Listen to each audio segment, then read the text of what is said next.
بسم اللہ الرحمن الرحیم۔ احساس اور انسانیت کے لیے انسان کا بڑا ہونا ضروری نہیں، دل کا بڑا ہونا ضروری ہے۔ لوگ ہمیشہ اپنی مرضی کے مطابق سوچتے ہیں، اس لیے انہیں وضاحتیں دینے کا کوئی فائدہ نہیں ہوتا۔ صبر کا راستہ مشکل ضرور ہوتا ہے، لیکن صبر کرنے والوں کی منزل بہت خوبصورت ہوتی ہے۔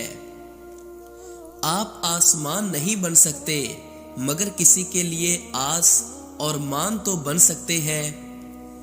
اکیلے رہنے کا ہنر سیکھو، کیونکہ سپنے اور اپنے کب کہاں بدل جائے کوئی پتہ نہیں۔ پھر یوں ہوا لوگوں کے رویوں کی ایسی سمجھ آئی، پھر نہ کسی سے شکایت رہی اور نہ ہی توقع۔ تعلقات کو نبھانے کے لیے وعدوں کی ضرورت نہیں ہوتی، ضرورت ہوتی ہے تو بس ایک دوسرے سے مخلص ہونے کی۔ وہ تعلق چاہے پھر دوستی کا ہو، محبت کا ہو، خون کا ہو یا احساس کا۔ جب دل میں چاہت نہ رہے تو باتیں خود بخود کڑوی لگنے لگتی ہیں۔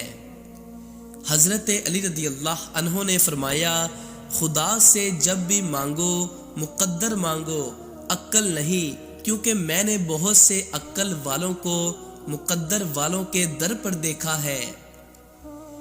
یہ زندگی 2 دن کی ہے، ایک دن تمہارے حق میں اور دوسرے دن تمہارے مخالف۔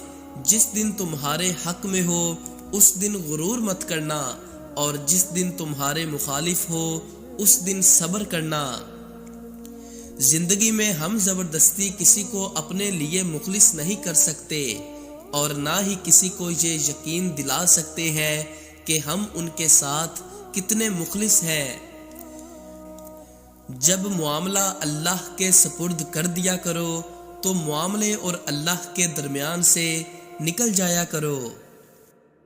کہنے دو جو کہتی ہے، دنیا چپ کب رہتی ہے۔ محبت نہ ملے تو ہم مچور ہو جاتے ہیں، اور مل جائے تو بچے بن جاتے ہیں۔ یہ تو طے ہے کہ محبت ہونے کے بعد ہم پہلے جیسے نہیں رہتے۔ سلیقہ سادگی سب آزما کر سمجھ آیا، بہت نقصان ہوتا ہے ادب سے پیش آنے میں۔ جس دن ہم اللہ پر آنکھیں بند کر کے یقین کرنے لگیں گے، اس دن ہماری زندگی کے تمام معاملات سیدھے ہو جائیں گے۔ ملتے ہیں اگلی ویڈیو میں، اپنا خیال رکھیے گا۔ فی امان اللہ۔